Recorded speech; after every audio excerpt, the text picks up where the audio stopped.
Hello, everyone, and welcome to the Jeffrey Epstein Show. I'm your host, Bobbycapucci, and this is Daily Drop number 169. Well, the news in the Epstein case is a bit thin right now. There's not much coming out, not much being produced in the way of new articles. So I went back into the vault and I yanked us one from July of 2019. And it's an article by CNBC, and in the article, they discuss people who were visiting Jeffrey Epstein while he was incarcerated the first time, according to the jail logs. So we're going to dive into that article in a second here on the show tonight, and we're going to talk about that. Because again, like I always say, more meat on the bone, right? A little more context. I love context. And the more you see some of these people's names pop up in the story, well, the more you start asking yourself how much more evidence is possibly needed.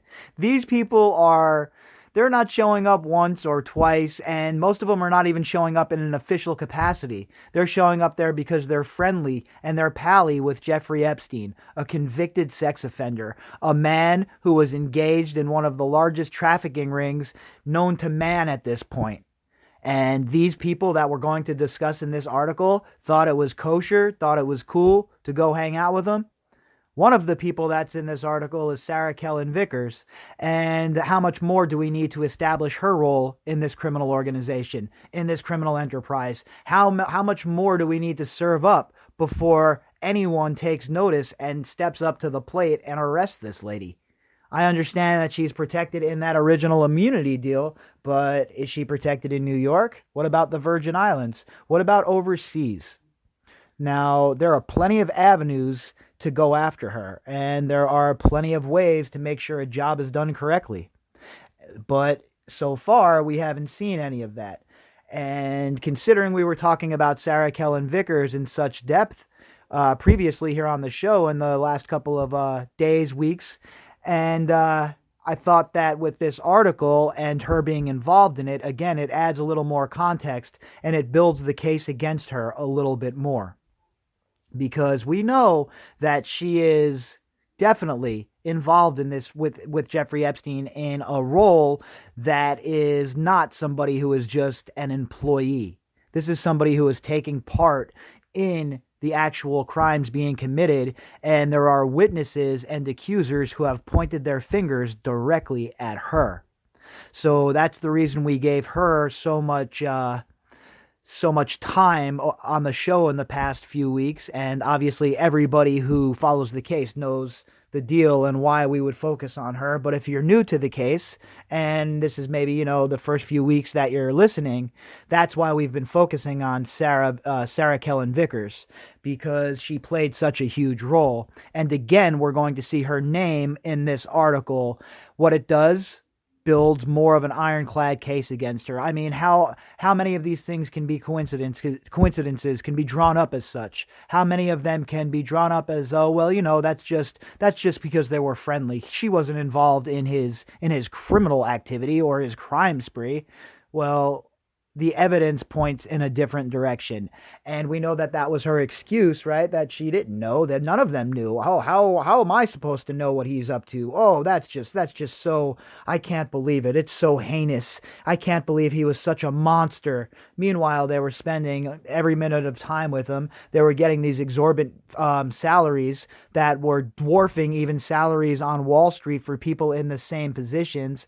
And it's obvious now when you're, with hindsight being 2020 and Monday morning quarterbacking, when you look back now, you can obviously see why they were being paid. That is hush money. They were being paid so well so that they would keep their mouths shut in the event that the house of cards came tumbling down. It's no different than one of these guys who's muling for the cartel, who they promised to pay his family off for the rest of the time, for the time that he is in prison, and they keep their mouths shut because of it. It's payoff money, it's insurance money, and it's money well spent for these cartels. It's money well spent for people like Jeffrey Epstein as well. What he was doing was so devious, was so out of sorts, that he needed very, very, very, very trustworthy people around him.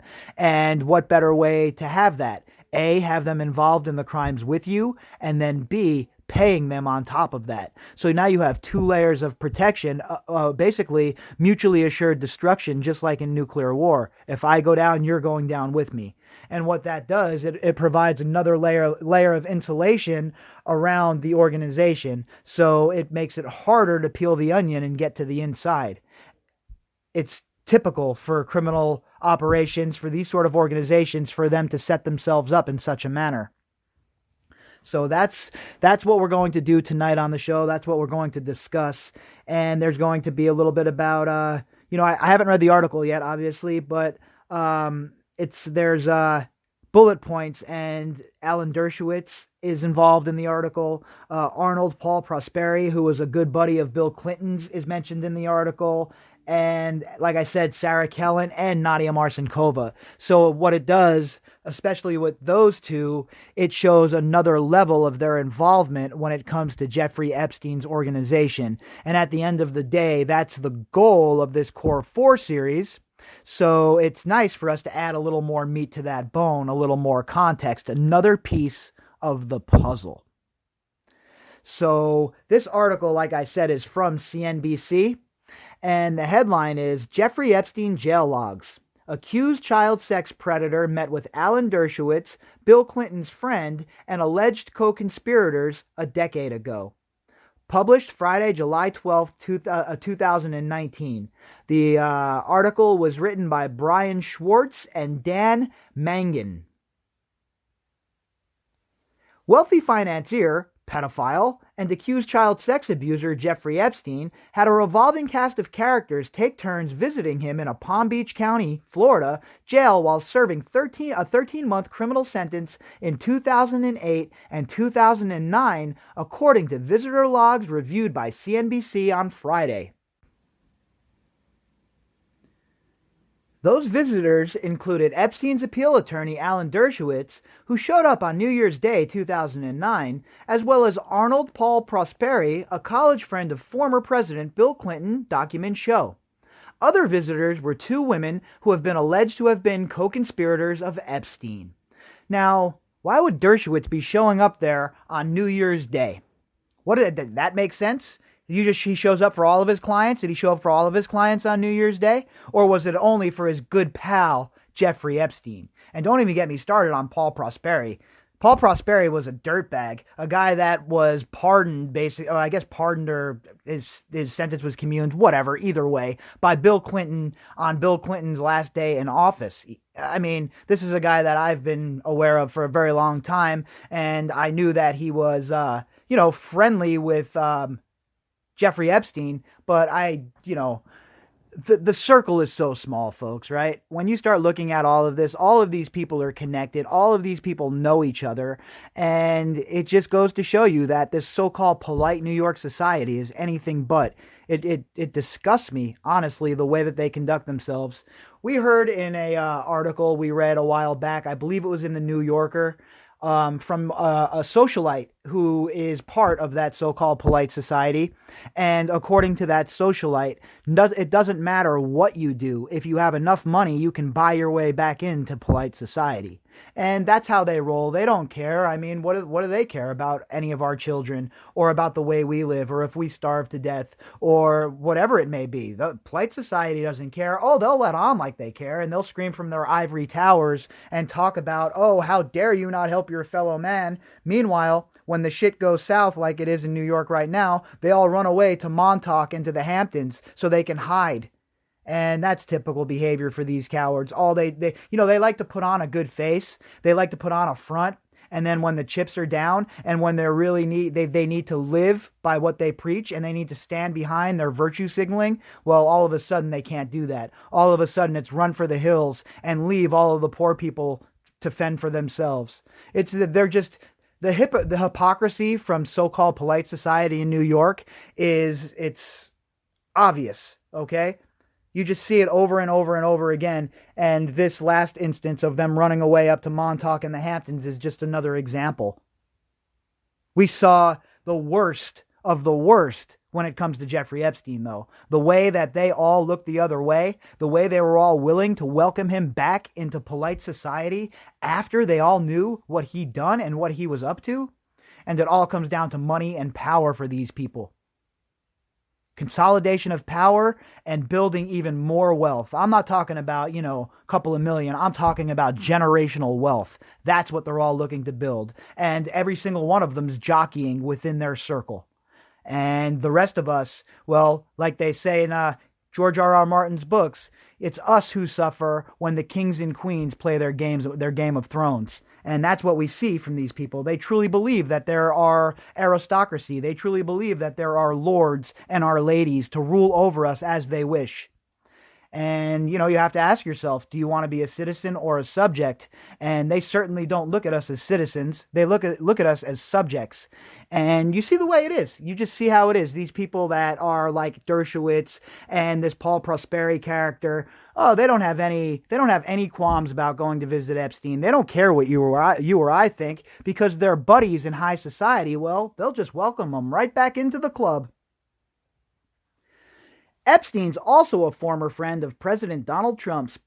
Epstein, also a former friend of President Donald Trump's, pleaded guilty in 2008 to a Florida state charge of procuring an underage prostitute. No such thing. I hate when I always have to say it, but every time one of these articles pumps that out, I'm going to mention it. A child cannot be a prostitute. He now is charged by federal prosecutors in New York with sexually abusing dozens of underage girls from 2002 through 2005 at his Manhattan townhouse and Palm Beach mansion. And it's funny that none of the Zorro Ranch wasn't mentioned in there, right? It wasn't mentioned in the complaint, not in this article, and neither is the Virgin Islands mentioned in this article. And I know for a fact 100% that abuse took place in both places. Right? In Santa Fe, Zorro Ranch, I talked to my own sources down there who, told me what the deal was going on. And we've also heard from numerous other people as well as the girls who were abused there. So it's one of those things that just is up there with, how the universe was created, what comes first, the chicken before the egg. And that question is, why hasn't the Zorro Ranch been raided? It's one of those cosmic questions that nobody has an answer to, I guess. Where's Atlantis? Was there really a Minotaur on Crete? I have questions and nobody seems to have answers. Among his most frequent visitors in jail was Prosperi, who had become friends with Clinton when they attended Georgetown University together, where he ran Clinton's campaign for student body president. Records show that Prosperi visited Epstein at least 20 times. It's funny to me that the Clintons have such close ties to Jeffrey Epstein. I am talking very, very close ties. Big time money bundler for them, was very close to a lot of people who were big time Clinton allies and operatives. We're talking Doug Band, Paul Prosperi, etc., etc. This is something that should get more scrutiny. This is something that should be a story that the media is running with, the same way we see the English media running with the Andrew story. And somehow this story has not found its legs here in America. Somehow people have not really sunk their teeth into this and went after it. We know that Clinton lied about being at the Zorro Ranch. We know that. We've heard from several sources, and I had someone confirm that to me personally. So we know that he was at that ranch. We know that he was in the Virgin Islands. We know all of this. And now I'm not saying he was involved in abusing anybody. No girls have come forward and said that. But what I am saying is he has a pattern of lying, and they certainly have financial ties with Jeffrey Epstein. And where did that money come from? Did that money that Jeffrey Epstein pumped into the Clinton Foundation or the Clinton Global Initiative, was that money made through ill-gotten gains? And if so, that would make both of those organizations who received money from him part of this criminal conspiracy, at least under RICO laws. So how is Clinton escaping so much scrutiny in this case? I just don't understand. You would think that the media would be all over this, that people with big resources would be trying to bust this case wide open and see what Clinton's involvement truly was. Because if we're demanding that Prince Andrew be subpoenaed and testify, well, I think that Bill Clinton should definitely have to testify in this case too, and everybody else brought up in court documents, including Trump. But to think that Bill Clinton isn't getting any pub in this, and to think that people are leaving him out of this story and focusing on, other aspects of it, like Andrew, which is definitely super important, by the way. I approve of that 100%, 1000%, and believe that even more scrutiny is necessary. What I'm trying to say, though, is you see the scrutiny that's going on with Andrew, and in America, you don't see any of that with Bill Clinton. And I think it's a travesty. I think that Bill Clinton should definitely be under the microscope in this case. An attorney who later raised funds for Clinton, Prosperi, had his own criminal sentencing for filing false tax returns, commuted to house arrest on Clinton's last day of office in the White House in 2001. Again, very close ties with Bill Clinton and Paul Prosperi. And Paul Prosperi, in return, visited Epstein 20 times while he was in prison. Now, I'm sure that Prosperi was passing messages back and forth for Jeffrey and Bill. We know that they were close friends. There's no denying that. There's no way to sugarcoat that. Just like there's no way to sugarcoat that Trump and Epstein were rolling together in the early 90s at the very least. There's zero way to sugarcoat that. Anyone who is trying to avoid that fact or those facts is playing games. And that's just, we're not going to do that here. So as much as we see that, Clinton had these ties, we can't forget that Trump also had these ties. And what it does, folks, right? It's not a gotcha moment or whataboutism or anything like that. What it does is it just shows you how wide-ranging this was and how people from all sides of the political aisle and from all bends knew about what was going on and knew who Jeffrey Epstein was, and nobody did anything about it. So there's plenty of blame to go around to all of these major politicians and all of these supposed power brokers who were hanging out in Epstein's circles, who knew that he was hanging out with young girls. That goes for Trump, that goes for Clinton, and that goes for the rest of them, especially these donors like Doug Band and Paul Prosperi. These guys are basically lobbyists. If anybody has the ear of Clinton, it's guys like this.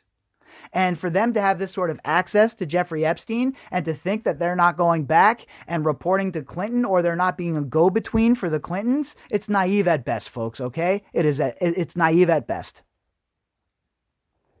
A 1995 newspaper clipping uncovered by Snopes.com describes a dinner hosted by Revlon chief Ron Perelman and his wife, with guests including Clinton, who was president at the time, Prosperi, and Epstein. 1995, folks. We know for a fact that Epstein was going to the White House and visiting Clinton as well. That's already been documented. So, again, there are serious ties there. And I'm not talking about from the sexual misconduct aspect. Let me be very clear with Bill Clinton. There's no evidence that points in that direction. My question is with the money. Where did this money come from that Epstein was pumping into these funds, to these foundations?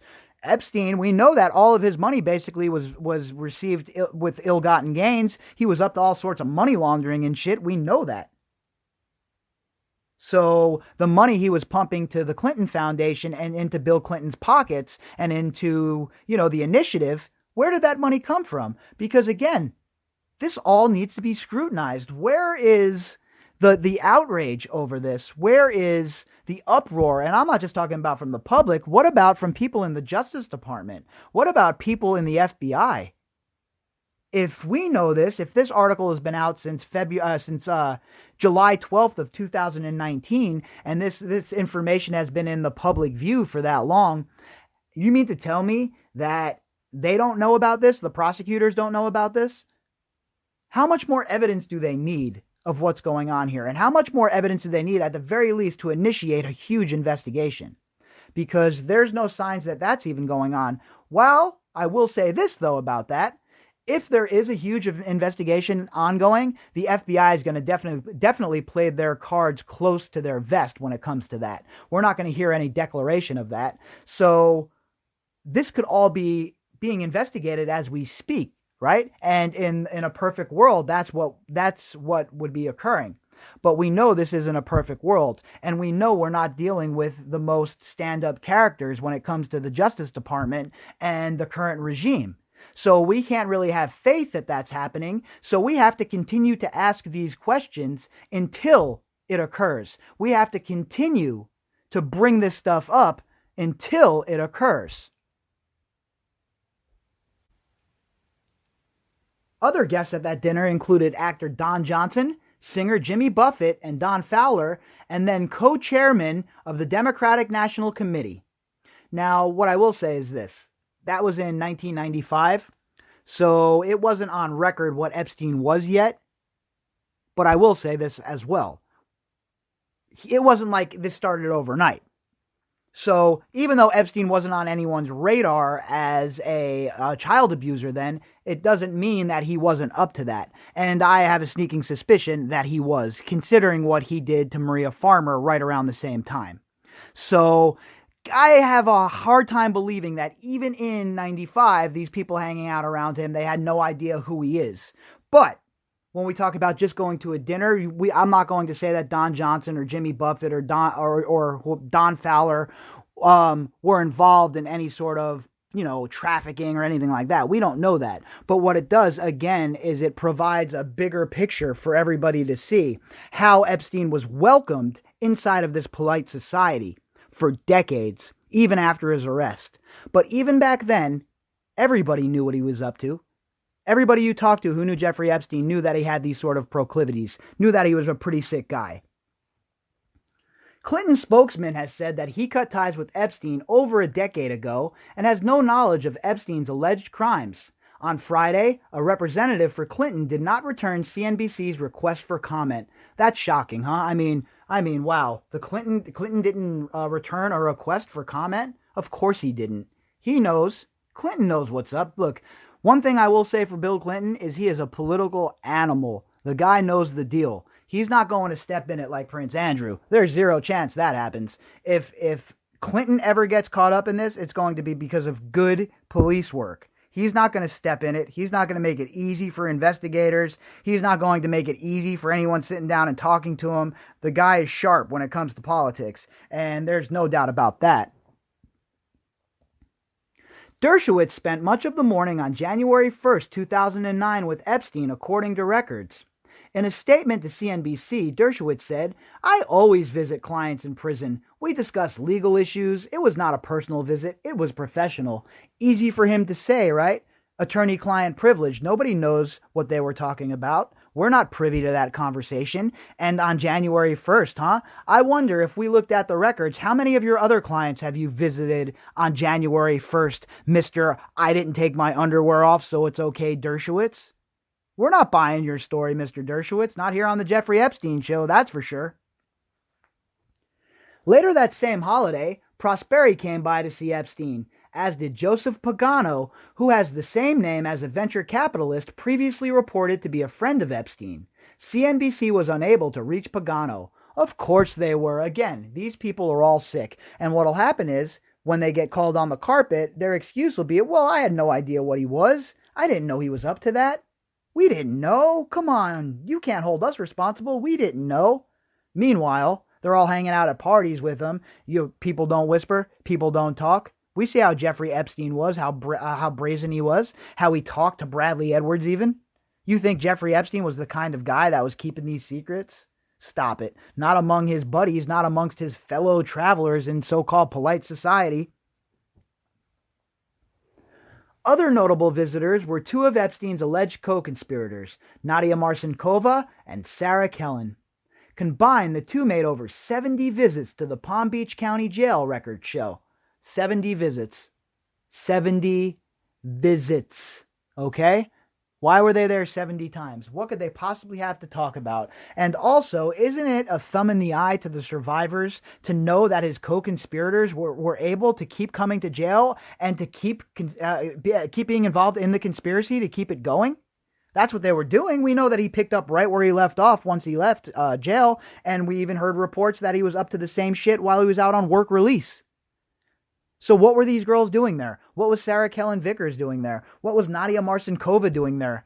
They're not privy to lawyer-client privilege. Were those conversations recorded? If so, where are the tapes? Kellen, according to a court document obtained by the Daily Beast, was one of Epstein's closest aides in the 2000s. She now goes by the name Sarah Kensington and is married to NASCAR driver Brian Vickers. Marcinkova is now a certified FAA pilot and a flight instructor. Neither Kellen nor Marcinkova has been criminally charged. What a travesty to read that. It makes me mad to even read that. How they got away with it for so long it's mind-boggling. The fact that these co-conspirators are still being afforded the same sort of protection that they had when Epstein was still out and running the operation, it's sickening. A non-prosecution agreement that Epstein signed with federal prosecutors in Miami in 2007 explicitly said that his alleged co-conspirators would not be criminally charged. That's Epstein living up to his end of the bargain. That's Jeffrey Epstein paying in spades. That's Epstein letting these girls know that you keep your mouth shut and I will keep you protected and I will keep that bank account fat. And hell, you can even go have offices in the building at 66th Street that my brother owns.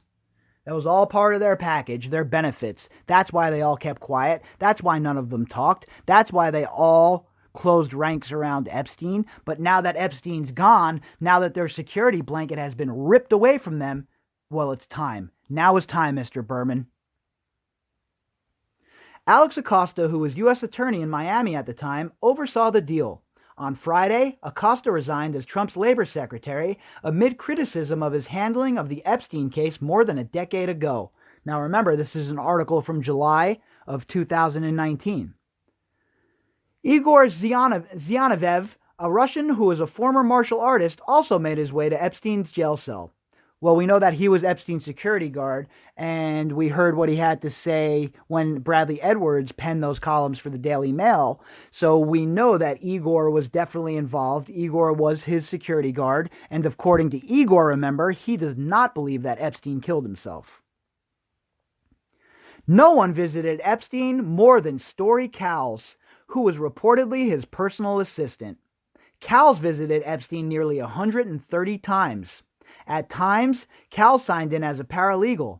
His online profile says that he is currently an investment banker at Tobin & Company. Isn't that nice? He signed in as a paralegal, huh? I bet you he was doing that for one reason, folks. Attorney-client privilege. This is another guy that we have not talked about nowhere near enough on the podcast. Story Cowles is another one of these shadowy figures that was brought in and was working as one of these assistants with Jeffrey Epstein. Another man who has not been questioned, subpoenaed, brought to heel, none of it. Still running around, having a fantastic life, I'm sure. Epstein finished his 13-month stint in jail with at least 340 visits from a mix of about 24 friends, colleagues, and attorneys, among other associates the documents show. 2 process servers also visited Epstein, as did a psychiatric doctor. An attorney for Epstein did not return a request for comment. Dershowitz and Cowles did not return requests for comment while the other visitors could not be reached. Prosperi died in 2016. Epstein was arrested last Saturday on new federal charges filed in New York. He is being held without bail but is due to appear at a detention hearing on Monday. Prosecutors in a court filing on Friday said he is worth more than $500 million and in recent months has made payments to potential witnesses. Yes, he has. We know that that's what he did. He spread that dough around. That was his M.O. That was the same way he got these politicians locked in at first. That was the same way he was provided with enough room to make sure that he was able to finesse his way around the legal system. And then you add the extra layer on top of that, the intelligence aspect of making sure that their asset, their golden cow, their big-time information producer isn't caught up. Well, you have yourself the perfect storm and the perfect vehicle for this disgusting man to go about his devious, horrible way of life.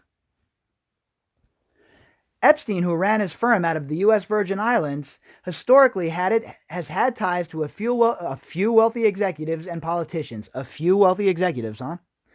Les Wexner, chairman of L Brands, was known to be one of his clients before he was first sentenced a decade ago. CNBC recently uncovered 990 tax documents showing Epstein bankrolled one of Wexner's earliest nonprofit organizations.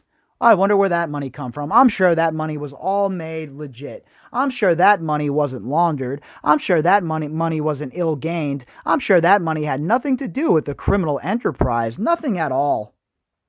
He was also a top donor to Representative Stacey Plaskett of the Virgin Islands, and she recently reversed course to give his contributions away to charity after outrage on social media. Again, this is why the fact that Denise George thinks the Virgin Islands should get any of this dough drives your boy wild. That should not occur. That should not happen. The Virgin Islands had a top donor to Representative Stacey Plaskett was Jeffrey Epstein. And do you think that money was out of the kindness of his heart? He truly believed in her platform? He believed in her vision for the Virgin Islands? Or was it to provide himself with a little more protection? Another layer of protection, atop another layer of protection, etc., etc., etc., all the way up until he is completely insulated as if he was covered in whale blubber in the middle of the Arctic. That's basically what was going on, and that's what the money was for. That's why he was spreading it around so much. And that's why I believe Denise George is completely misguided with her jihad here to try and get that money for the Virgin Islands. There's nobody that's going to convince me that that's okay. That's a stance and a position that I can't be moved from. Because anybody who thinks they're getting any of that money, who is not one of the survivors, is in for another thing, because there's no way that money should be distributed to anybody but these survivors. So again, we add more context here with this entry to the catalog. We see how often and how many times Marcinkova and Kellen Vickers showed up at that court, right, to see him. I mean, at that jailhouse to see him. What were they doing there? If they had nothing to do with Jeffrey Epstein and they just worked for him, what were they doing there while he was in jail? Wouldn't they be furloughed or maybe paid a retainer to maybe keep their jobs when they got back, slide back in the position? But no, they're coming to visit him in jail. They're, who knows what they're doing there? Who knows what the conversations entailed? Like I said, did they have attorney-client privilege? If not, can we hear those tapes? Where are those tapes? They should be introduced to the public. I think that would be a nice step towards transparency, no? But I don't expect transparency in this case at this point. Barr has completely screwed everything up. He looks like he has zero idea what he's doing when it comes to this case especially. It's just an absolute, it's a shit show. And Berman, I want to get on board and give Berman some props and give him a clap and a couple of standing ovations, but the guy's dragging his feet. We need some movement here. We need some action. We need something where we can say, all right, these guys aren't ignoring this. They are not ignoring a sex trafficking ring at the highest levels of our government. I can't even believe I'm sitting here on a podcast talking about something like that. Something right out of a spy novel or some crazy movie on HBO or, something like that. At least it doesn't seem like real life. That's for sure. It doesn't seem like real life that I'm sitting here talking about this and that we've been here for 169 straight days talking about this. And yet there's no arrests yet. None of these co-conspirators are wrapped up and slammed behind the slammer. I thought Barr said that none of them should rest easily. Well, I'm sure they're all resting fine right now, considering that nobody's doing anything, that nobody's getting their door kicked in, that no SWAT teams are showing up to arrest none of these people. I'm sure they're sleeping fine, not missing a wink. We know Ghislaine isn't skulking around from hole to hole. We know she's not missing a wink. So my question is, Mr. Barr, Mr. Berman, anybody out there listening, are you folks ever going to actually go after these people? Or are we just going to get more lip service as you hope that this goes away? If you think that this is going to go away, and you think that we're going to stop talking about it and we're going to stop bringing it up into the public conversation whenever we can, you are sorely mistaken. Because this will not be wiped under the rug, this will not be tossed away, and this will be something that you're going to be forced to deal with. Because the people demand justice, and that's it. That's it. That's your only option at this point. Keep dragging your feet, and the criticism will continue to come. And remember, there's elections that are coming up, right? Elections have consequences. So all of these bureaucrats and these politicians better understand that elections have consequences, and they better do their jobs. That's all I can say is they better do their jobs.